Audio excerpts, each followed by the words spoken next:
Gözümün önüne ah yarim gelir. Ne zaman geçmişten bir anı bulsam, gözümün önüne ah yarim gelir.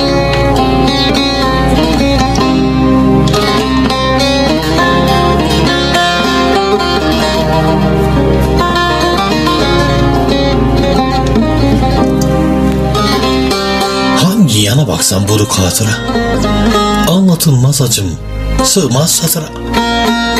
Durunca duaya bin bir şüküre, gözümün önüne ah yarim gelir.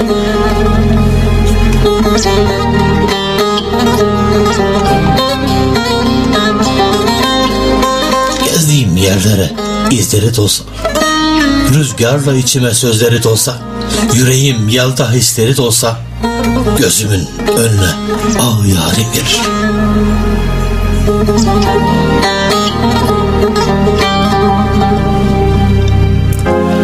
Suna gelin hasret yaksa türküler, haydi zaman dertli çalsa şarkılar.